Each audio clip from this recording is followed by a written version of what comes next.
everyone, welcome back to my YouTube channel.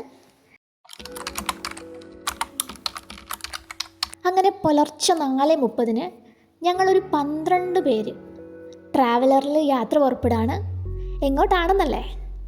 The flower port of India അല്ലെങ്കിൽ പൂക്കളുടെ നഗരമായ ഗുണ്ടൽപേട്ടിലേക്കാണ് ഞങ്ങൾ പോകുന്നത്. എല്ലാവരും നല്ല എക്സൈറ്റ്മെൻറ്റിലാണ്. കാരണം ഞങ്ങൾ ആദ്യമായിട്ടാണ് ഇതുപോലൊരു ടൂറായിട്ട് നമ്മൾ ഫാമിലിയിൽ നിന്ന് പോകുന്നത്.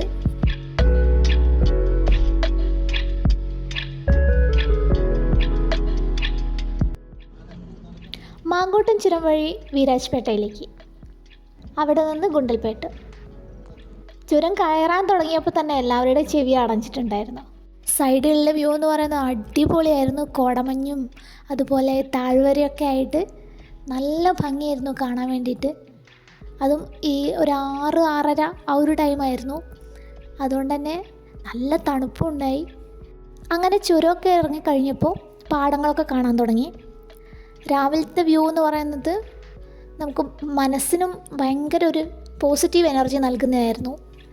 എല്ലാവരും പുറത്തേക്ക് നോക്കിക്കൊണ്ടേയിരിക്കുകയായിരുന്നു. അങ്ങനെ അവിടുന്ന് നമ്മളൊരു റെസ്റ്റോറൻറ്റിൽ നിർത്തി രാവിലത്തെ ബ്രേക്ക്ഫാസ്റ്റൊക്കെ കഴിച്ചു.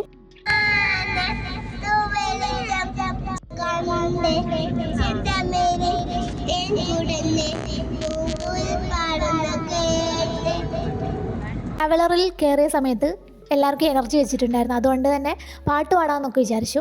ഫസ്റ്റ് ധ്യാനമാണ് സ്റ്റാർട്ട് ചെയ്തത് പാടാൻ വേണ്ടിയിട്ട്. പിന്നെ എല്ലാവർക്കും ആവേശമായി, കരോക്കെയൊക്കെ വെച്ചിട്ട് പാടാൻ തുടങ്ങി. മൈക്ക് ഉണ്ടായിരുന്നു, അതുകൊണ്ട് തന്നെ എല്ലാവരും മൈക്കൊക്കെ വാങ്ങി ഓരോരുത്തരും പാട്ട് പാടാൻ തുടങ്ങി. ഞാനും അനുവും കൂടെ മറ്റേ ഇടുക്കി ഗോൾഡ് സിനിമയിലെ മാണിക്യച്ചിറകുള്ള മാറത്തു കുറിയുള്ള വായാടി പക്ഷിക്കൂട്ടം വന്നു പോയി ആ സോങ് പാടി. അത് മാത്രമല്ല കുറേ സോങ് പാടിയിട്ടുണ്ടായിരുന്നു. നല്ലൊരു വൈബായിരുന്നു ആ സമയം എന്ന് പറയുന്നത്. എല്ലാവരും എൻജോയ് ചെയ്തു. ആരും ഉറങ്ങുന്നൊന്നും ഉണ്ടായിരുന്നില്ല. നല്ല എൻജോയ് ചെയ്തിട്ട് തന്നെയാണ് അവിടേക്ക് പോയത്. അത് കഴിഞ്ഞ് ധ്യാനും ജാനിമോളും കൂടെ അവരുടെ സ്കൂളിലെ ഒരു പാട്ട് പാടി.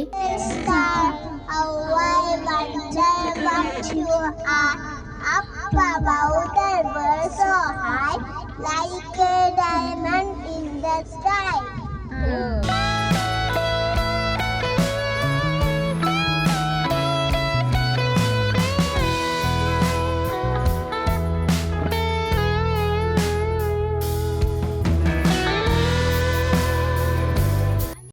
അങ്ങനെ നമ്മൾ ഗുണ്ടൽപേട്ടിലെത്തിയിരിക്കുകയാണ് സുഹൃത്തുക്കളെ, എത്തിയിരിക്കുകയാണ്.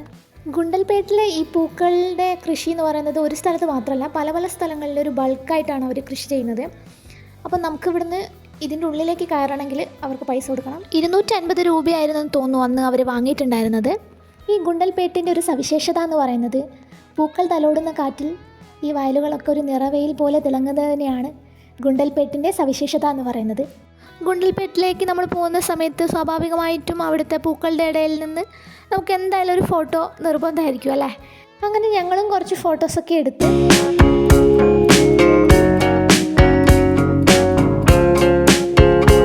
അപ്പോൾ ഇന്ന് തന്നെയായിരുന്നു ധ്യാനിൻ്റെ ബർത്ത്ഡേ ഉണ്ടായിരുന്നത്. അപ്പം ഞങ്ങൾ അവിടെ നിന്ന് അതും ആഘോഷിച്ചു, കേക്ക് മുറിച്ചിട്ട്. അടുത്തതായി നമ്മൾ പോകുന്നത് ഹിമവത് ഗോപാലസ്വാമി ക്ഷേത്രത്തിലേക്കാണ്. അപ്പോൾ നമ്മളുടെ പഴയ ഒരു സിനിമയുണ്ട്, മലയാള സിനിമ, ദിലീപിൻ്റെ ചന്ദ്രൻ ഉദിക്കുന്ന ദിക്കിൽ എന്ന സിനിമേൻ്റെ ലാസ്റ്റ് സീനൊക്കെ ഷൂട്ട് ചെയ്ത ക്ഷേത്രത്തിലേക്കാണ് നമ്മൾ പോകുന്നത്.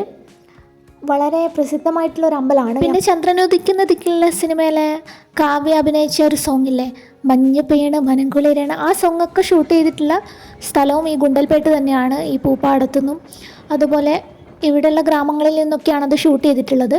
നമുക്ക് പോകുമ്പോൾ തന്നെ മനസ്സിലാവും ഇവിടെയൊക്കെയാണ് ആ ഷൂട്ടിംഗ് നടന്നിട്ടുള്ളതെന്ന്. അങ്ങനെ ഞങ്ങളൊരു ഉച്ചയ്ക്ക് ഒരു 1 മണിയായപ്പോൾ നമ്മൾ അവിടെ എത്തി. പക്ഷേ ഭയങ്കര ക്യൂ ആയിരുന്നു. അവിടേക്ക് കയറണമെങ്കിൽ അവിടെ തന്നെ ബസ് സർവീസ് ഉണ്ട്, പക്ഷേ എത്രയോ ആളുകൾ ക്യൂ നിന്നതിന് ശേഷമാണ് നമുക്കതിൽ കയറാൻ പറ്റുള്ളൂ, അല്ലാതെ വണ്ടി സർവീസ് അങ്ങോട്ടേക്കില്ല. അങ്ങനെ നമ്മൾ ഏകദേശം ഒരു 1-1.5 മണിക്കൂറോളം നമ്മൾ ആ ക്യൂവിൽ ഇങ്ങനെ നിന്നു. ശേഷം ബസ്സിലേക്ക് കയറി. കുറച്ച് പോകാനുണ്ട് കേട്ടോ. സൈഡിൽ കൂടെ മലമുകളിലാണ് അമ്പലം സ്ഥിതി ചെയ്യുന്നത്.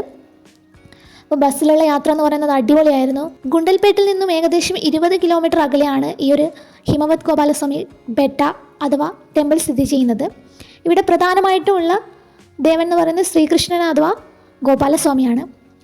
അങ്ങനെ നമ്മൾ ബസ്സിലെ യാത്രയൊക്കെ കഴിഞ്ഞ് അവിടെ എത്തി. ഇവിടുത്തെ പ്രത്യേകത എന്ന് പറയുന്നത് ഇവിടുത്തെ ക്ലൈമറ്റ് തന്നെയാണ്. ഹിമവത് എന്ന് വെച്ചാൽ മഞ്ഞ് പൊതിഞ്ഞത് എന്നാണ് അർത്ഥം വരുന്നത്. അപ്പോൾ വർഷം മുഴുവൻ ഈ മലമുകളിൽ മൂടൽ മഞ്ഞ് നിറഞ്ഞിരിക്കുന്നതിനാലാണ് ഈ ഒരു അമ്പലത്തിന് ഹിമവത് ഗോപാലസ്വാമി ടെമ്പിൾ അഥവാ ഹിമവത് ഗോപാലസ്വാമി ബേട്ട എന്ന് പേര് വന്നിട്ടുള്ളത്. ഈ മഞ്ഞ് കൃത്യമായിട്ട് നമുക്ക് കാണണമെങ്കിൽ കുറച്ചും കൂടി രാവിലെ വരണം. അപ്പോഴാണ് ഇതിൻ്റെ കറക്റ്റ് വ്യൂ നമുക്ക് കിട്ടുക. ചന്ദ്രൻ ഉദിക്കുന്ന ദിക്കിൽ സിനിമ മാത്രമല്ല, വേറെ പല സിനിമകളും ഇവിടെ ഷൂട്ട് ചെയ്തിട്ടുണ്ട്. പേര് കൃത്യമായിട്ട് എനിക്കറിയില്ല. നമ്മൾ പോയ സമയം ഏകദേശം ഒരു 1 മണി 2 മണി ആ ഒരു ടൈം ആയിട്ടുണ്ടായിരുന്നു.